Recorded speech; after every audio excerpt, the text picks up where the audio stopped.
नमः शिवाय, ओम नमः शिवाय। मारुति को जब अपने प्रथम प्रतिशोध स्वरूप तुम्हारा शव दूंगी, तब उसको पता चलेगा कि शूर्पणखा से टकराने का फल कितना भयानक हो सकता है।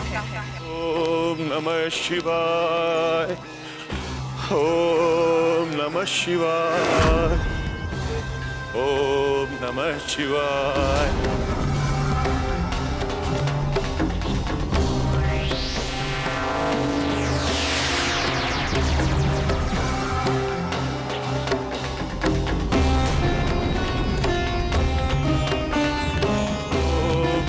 शिवाय, ओम नमः शिवाय,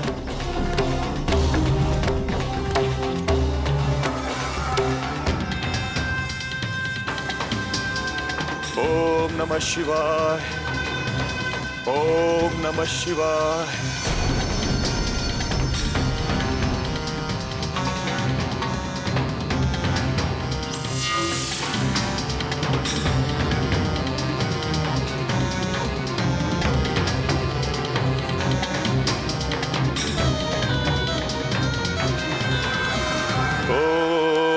नमः शिवाय।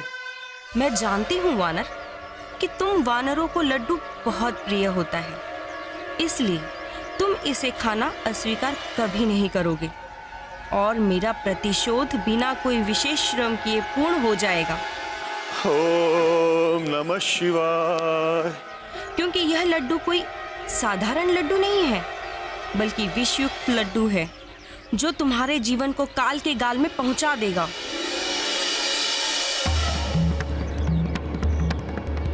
ओम नमः शिवाय, ओम नमः शिवाय, ओम नमः शिवाय, ओम नमः शिवाय, ओम नमः शिवाय, ओम नमः शिवाय, ओम नमः शिवाय, ओम नमः शिवाय, ओम नमः शिवाय, ओम नमः शिवाय, ओम नमः शिवाय, ओम नमः शिवाय, ओम नमः शिवाय, ओम नमः शिवाय।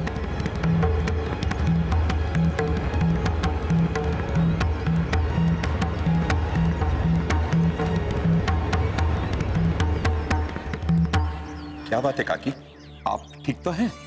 हाँ हाँ पुत्र, तुमने इस वृद्धा को बचाकर बहुत बड़ा पुण्य का कार्य किया है। तुम्हारी इस दया के लिए मैं तुम्हें धन्यवाद देती हूँ। तेरी सारी मनोकामना तेरा इष्ट पूरा करे।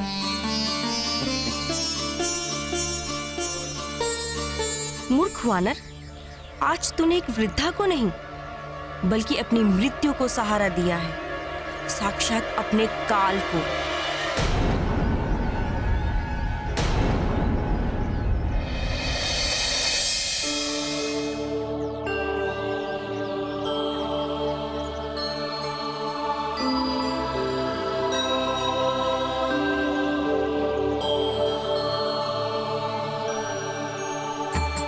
मैं जानता हूँ केवट कि तुम्हारे हृदय में बसी प्रभु के दर्शन की अगाध चाह ही है जो तुम्हें इस प्रकार यहाँ से वहाँ भटका रही है।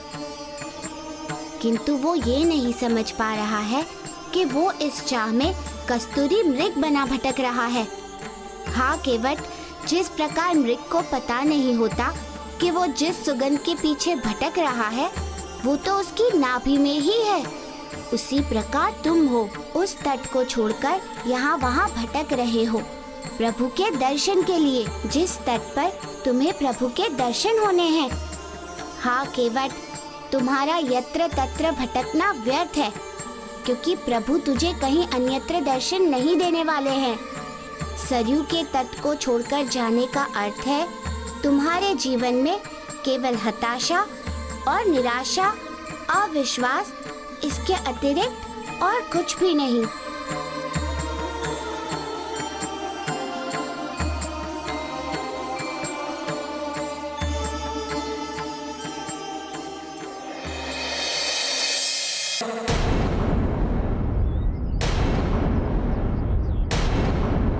बंद करो ये आरती।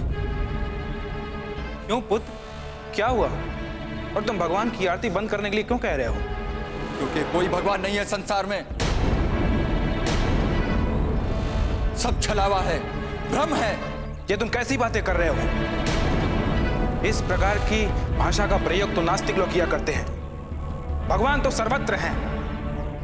नहीं, वो कहीं नहीं है। यदि होते तो अब तक अवश्य मुझे मिल गए होते। मैंने क्या कुछ नहीं किया उन्हें पाने के लिए, लेकिन क्या मिला? कुछ भी नहीं। मेरी एक भी पुकार नहीं सुनी उन्होंने।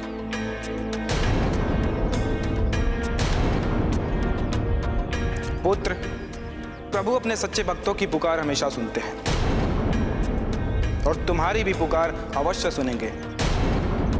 एक दिन तुम्हें भी दर्शन देंगे। नहीं, व्यर्थ की बातें हैं ये सब। इन सारी बातों में छलावा है, सिर्फ छलावा।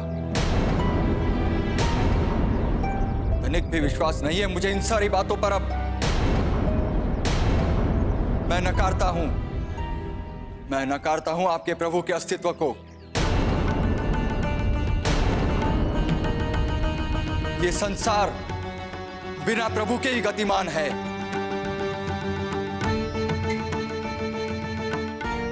ऐसी बात नहीं है पुत्र। बिना इस सर्वशक्तिमान के संसार कभी गतिमान हो ही नहीं सकता। यदि ये सत्य है तो इन्होंने अब तक मुझे अपने दर्शन क्यों नहीं दिए? क्या कमी रह गई मेरी भक्ति में? क्या त्रुटि रह गई मेरी आस्था में? पुत्र, हो सकता है प्रभु ने तुम्हें अभी तक दर्शन नहीं दिया हो। यही तो मैं जानना चाहता हूं कि अब तक प्रभु ने मुझे अपने दर्शन क्यों नहीं दिए। पुत्र, प्रभु हमेशा अपने भक्तों की परीक्षा लेते हैं और उसके बाद वो फल देते हैं।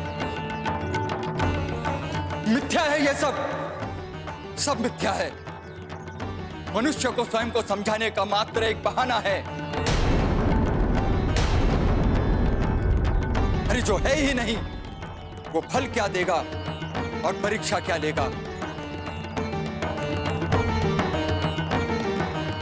तुम हमारे प्रभु का अपमान कर रहे हो। अगर एक भी शब्द आगे कहा तो तुम्हें कठोर दंड मिलेगा।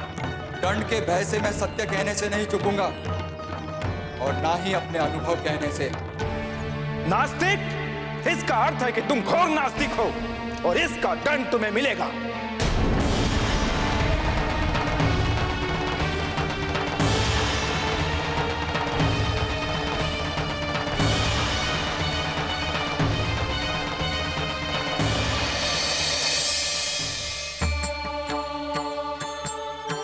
केवट की पत्नी ने कहा था कि वो उत्तर दिशा की ओर गया है, इसलिए मुझे उत्तर दिशा की ओर ही चलकर उसे खोजना चाहिए।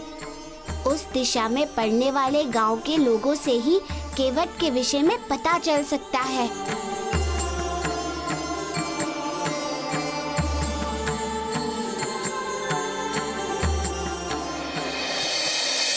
काकी, आप इस निर्जन वन मार्ग से कहाँ जा रही थी?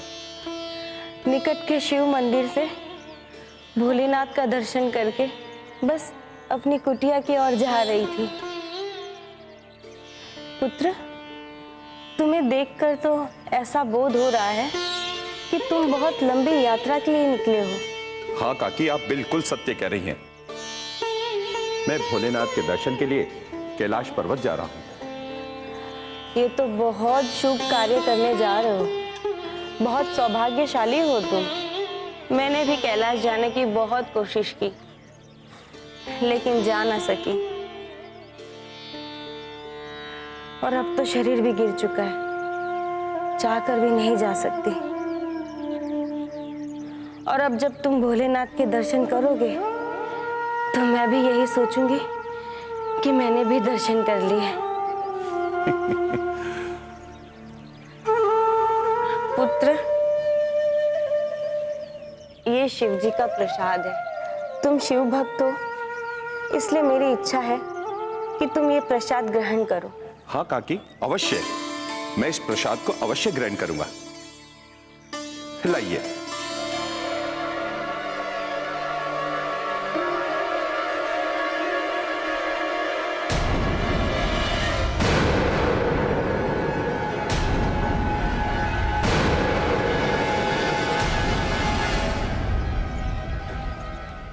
काकी, वास्तव में मैं भाग्यशाली हूं और भोलेनाथ की असीम कृपा है जो मेरी कैलाश पर्वत की यात्रा पूर्ण होने से पहले ही मुझे श्री का प्रसाद प्राप्त हो गया। सच में काकी, ये मनोकामना पूर्ण होने का शुभ संकेत है। मूर्ख वानर, यह शुभ नहीं अशुभ संकेत है। इससे तेरी मनोकामना नहीं बल्कि मेरी कामना पूरी होगी। तेरे मृत्यु की कामना, मेरे प्रतिशोध के प्रारंभ की कामना।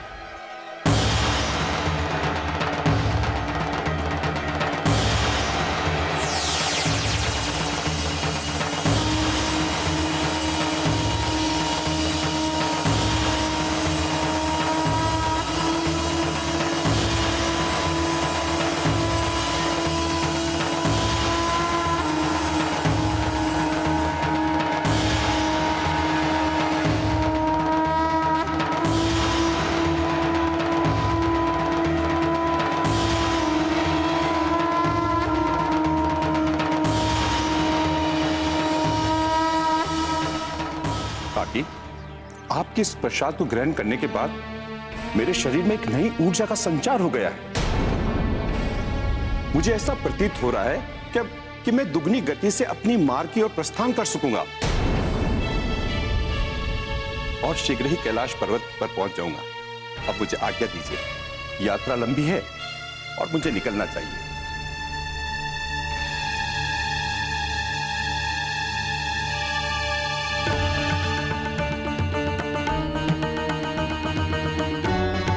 घोर आश्चर्य, मेरी विष का इस वानर पर कोई प्रभाव क्यों नहीं हुआ? केवट, इससे पहले कि हम तुम्हें दंड दें, हम तुम्हें अंतिम अवसर देते हैं। तुम अपनी भूल, अपना अपराध स्वीकार कर लो। मान लो इस सत्य को कि संसार के कण कण में ईश्वर विराजमान है, तो हम तुम्हें माफ कर देंगे। मैं ये कभी स्वीकार नहीं करूंगा,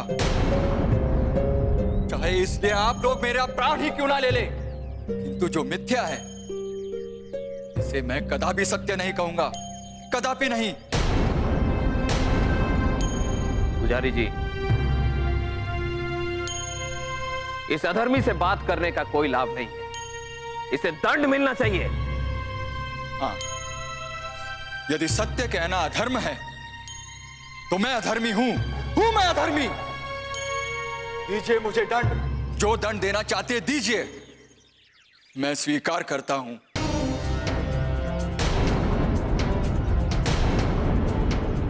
देना चाहते दीजिए, मैं स्वीकार करता हूं।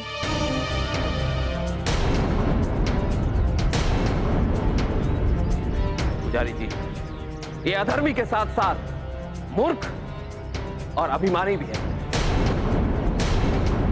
अपने अभिमान के आगे इसे भगवान के अपमान का भी पछतावा नहीं है।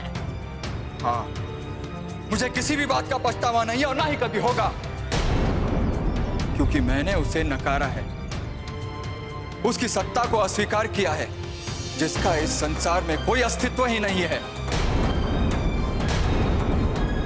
इसीलिए मूर्ख मैं नहीं, तुम लोग हो, तुम लोग जो अप्रासंगिक बातों पर विश्वास करते हो, खुद को ज्ञानी कहते हो। केवट, तुम जानते नहीं कि ईश्वर की सत्ता को चुनौती देना कितना बड़ा अपराध है, और इस अपराध का केवल एक ही दंड है, मृत्युदंड। हाँ हाँ, मृत्युदंड, मृत्युदंड, मृत्युदंड।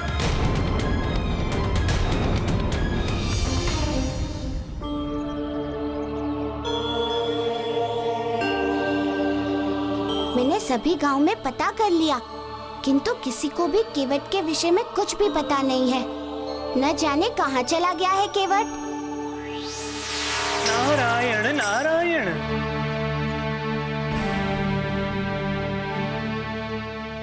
देवर्षि, आप और यहाँ क्या बात है? और आप बड़े चिंतित भी दिख रहे हैं। सब कुशल तो है? नहीं प्रभु, कहाँ कुशल है। क्या हुआ? प्रभु, बहुत बड़ा अनर्थ होने वाला है। कैसा अनर्थ? प्रभु, जिस प्रभु के भक्त केवट को आप यहाँ ढूंढ रहे हैं, उसे वह ग्रामवासी मृत्युदंड देने की तैयारी कर रहे हैं।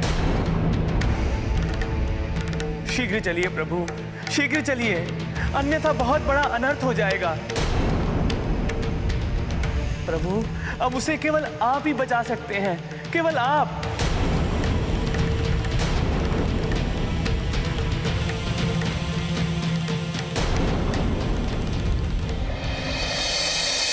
अब प्रतीक्षा किस बात की हो रही है?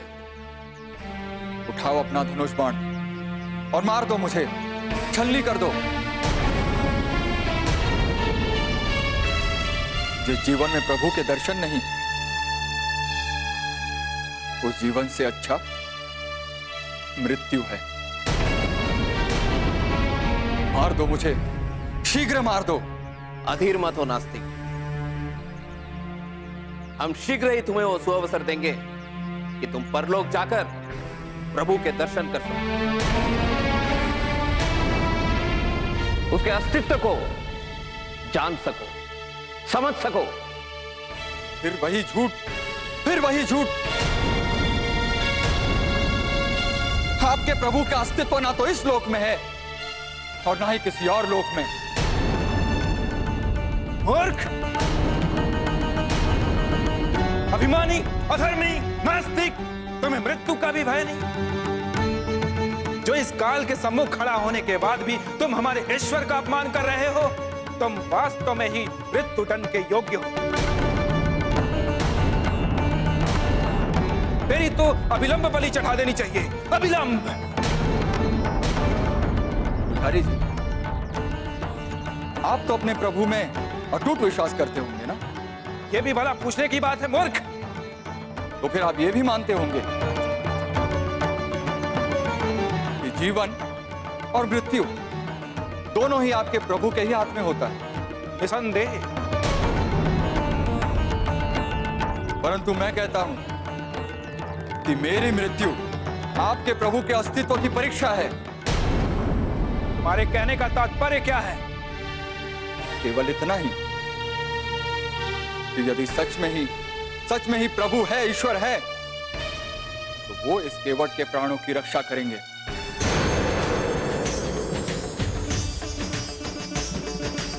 अन्यथा मेरी मृत्यु इस बात का पक्का प्रमाण होगा कि इस संसार में प्रभु है ही नहीं। कोई ना माने ईश्वर के अस्तित्व को। मेरी मृत्यु आपके ईश्वर की हार होगी, याद रखिएगा। सरपंच जी, अब आप विलंब मत कीजिए। इस अधर्मी को समझाने का कोई लाभ नहीं। आप तुरंत इसे मृत्यु दंड दे दीजिए। इस अधर्मी को समझाने का कोई लाभ नहीं। आप तुरंत इसे मृत्यु दंड दे दीजिए, ताकि इसकी आसुरी वाणी समाज के अन्य लोगों के कानों तक ना जा पाए। अन्यथा हमारे धर्म की बहुत बड़ी क्षति होगी, जिसके दोषी हम होंगे। सही कह रहे हैं पुजारी जी, इसके कारण हम भी पाप के भागी होंगे। इसलिए बिना एक पल गंवाए